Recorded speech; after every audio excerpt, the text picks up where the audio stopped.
Wow, middle school lunch is super loud. You can barely hear yourself think, let alone have a conversation or try to make a friend. Have you ever thought, gee whiz, how will I ever make a friend in here? Well, then this is the video for you. All the tips you will need to convert that crazy loud lunchroom into a successful conversation haven. Are you ready to rumble? Don't worry, this video is quicker than your lunchtime, and that's saying something. This is Lee. He's going to be our guide and help us test out some of the tips we give you. Just like a lot of middle schoolers, he hates lunch because nobody ever talks to him. Reminder, lunchtime is about a few different goals. First of all, it's time for you to eat your lunch. Go figure, right? I already know you are a pro at that one. Besides the obvious, lunchtime is also a time to try out some new conversations with new friends and practice your listening skills. Here's your first step. Before you even go into the cafeteria, pick out a topic that you can use as a key conversation starter. This can be something you're thinking about that connects to the day. For example, that really cool science lab you did when you burnt Cheetos, or something you're excited about in the future. Pro tip, popular topics with middle schoolers are usually sports, YouTube, memes, video games, and computer games.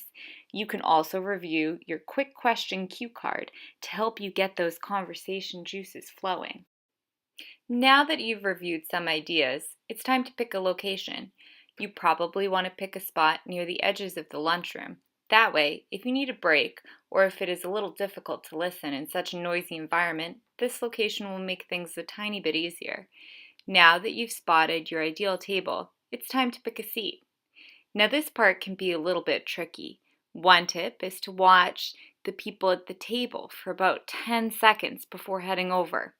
Does it look like two people are talking about something exciting? It's okay to join their conversation, but they may not enjoy it if you sat right in the middle of them. Another tip is to look out for safe spots. If you see a jacket or lunchbox on the bench or on the table and no one is sitting in that spot, it's likely they will be soon. This means this spot is reserved, and it would be a good idea to pick another spot at that table. Once you've picked your spot and moved over to the table, it's important that you let the other people at the table know you're there and open for conversation. You can do this by looking at them as you're sitting down, waving with a smile, and nodding your head in their direction. You can also say hi or how's it going? That way people know you're sitting at their table because you want to sit with them, not just because it's the best seat in the entire cafeteria. Try joining in a conversation by giving one compliment plus one question, like, that's a cool shirt, where'd you get it? Or, you did so well in gym class, how did you learn to do that? Next up, the conversation. You're going to want to talk to the people who are the closest to you. Make sure you turn your body to face them and give clues you're listening. Also, try to add in tiny words like, wow, seriously? That's cool. Wait, what? Or tell me about that. It's important to remember that people like to talk about themselves, so even if you want to tell a story, it's important to listen to their story first. Lee is doing an excellent job here, asking follow-up questions to keep the conversation going.